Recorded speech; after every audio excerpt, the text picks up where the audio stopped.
La situation est particulièrement grave parce que nous étudions un texte particulièrement important concernant la crise sanitaire. Or, nous venons d'apprendre par les propos du président de la République qu'il parlait d'un texte pour emmerder les Français, pour emmerder les non-vaccinés. Nous voulons savoir si nous sommes ici pour amender un texte de loi visant à emmerder les non-vaccinés, savoir si nous devons amender pour moins les emmerder ou amender pour plus les emmerder.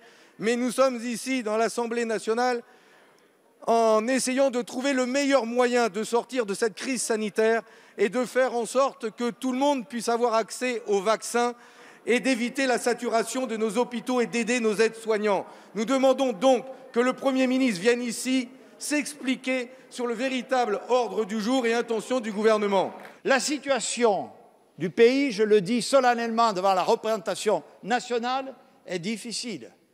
Le taux d'incidence dépasse 1800. Hier, près de 20 000 personnes étaient hospitalisées pour cause de Covid.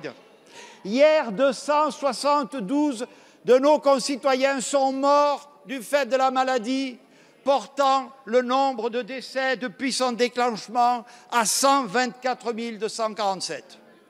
Et pendant ce temps-là, je le dis, me tournant vers cette partie de l'hémicycle, certains s'ingénuent à faire des coups politiques pour freiner le débat.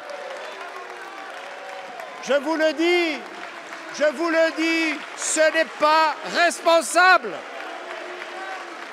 Ce n'est pas responsable. Oui, Madame la Présidente, pour le coup, vous avez raison, nous sommes engagés dans une course contre la montre.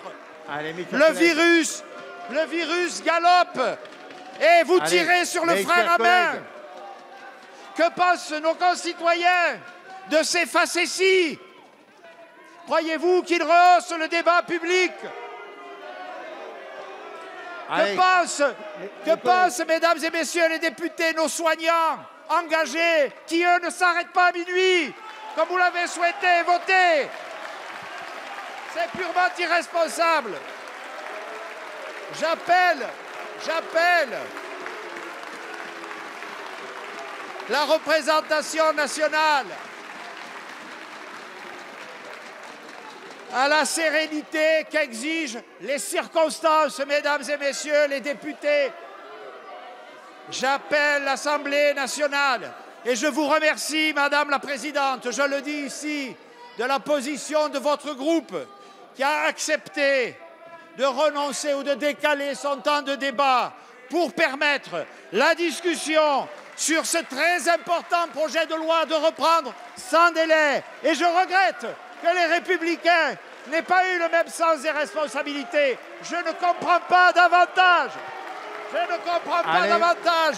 Monsieur le Président, qu'après qu'un certain nombre de responsables de votre parti, de manière très responsable, se soient prononcés pour le pass vaccinal, qu'hier soir, 32 députés aient voté contre. Il faut remettre de la sérénité et de l'ordre. Je vous remercie. Merci.